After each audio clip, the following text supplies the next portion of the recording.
প্রিয় এলাকাবাসী, আপনারা আমার ডাকে এখানে আসছেন, আপনাদের সবাইকে আমি ধন্যবাদ জানাইতেছি। তবে আজকে যে উদ্দেশ্যে এখানে আসা, আমার জানা মতে এইটা কোনোদিনও ঘটে নাই। নিজের মৃত্যুর পরে যে খরচা হয়, সেই খরচা মৃত্যুর আগেই একজন খেয়ে যাইতেছে। এটা কি কোনোদিন ঘটছে?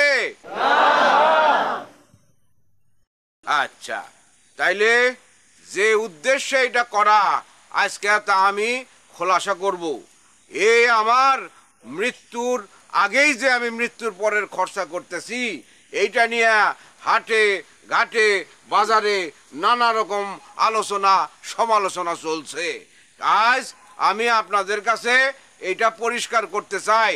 আপনারা কি শুনতে চান?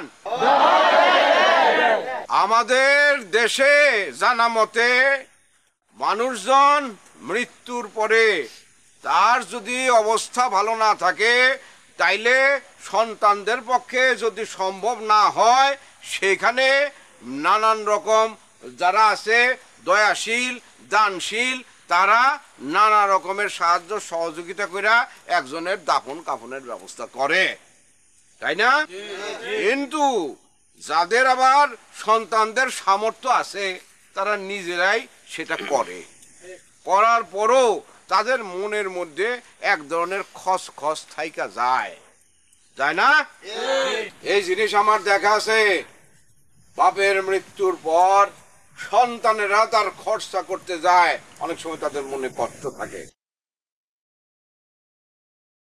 আমার সন্তানদের মনে যাতে কোনো ধরনের কষ্ট না থাকে, সেই কারণে আমার মৃত্যুর পর যে খরচ হওয়ার কথা, সেই খরচা আমি নিজেই করে যেতেছি, যাতে আমার সন্তানদের মনে কোনো ধরনের কষ্ট না থাকে।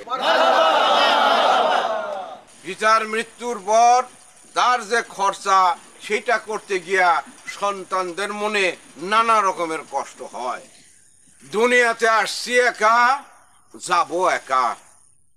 এই মধ্যবর্তী স্থানে বৈধ পথে অবৈধ পথে ন্যায় কইরা অন্যায় কইরা অনেক উপার্জন করছি, কিন্তু শেষে মৃত্যুর পর নিজের কাফনের কাপড় কেনার পয়সাটা যদি রোজগার করতে না পারি বা দিতে না পারি, তাহলে সেই রোজগারের কি কোনো অর্থ আছে? তাই আমি নিজের উপার্জনের টাকা দিয়া নিজের কাফনের কাপড় কিনে রাখছি।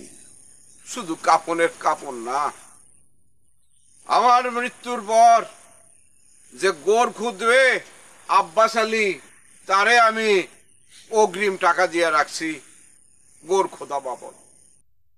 কবরের মধ্যে যা যা লাগে, চাটাই বাঁশ সমস্ত কিছু তাকে আমি টাকা দিয়ে রাখছি কিনে রাখার জন্যে। আমার জানাজা যে পড়াবে, সেই ইমাম সাহেবরে আমি হাদিয়া আগেই দিয়ে রাখছি। আর কি কোনো কিছু বাকি থাকলো তাইলে? বান্ডেল থাকলে প্রতি সেনমানিতে টাকা বাঁচবে। বিকাশ সেনমানি বান্ডেল কিনে জিতুন প্রতি লেনদেনে।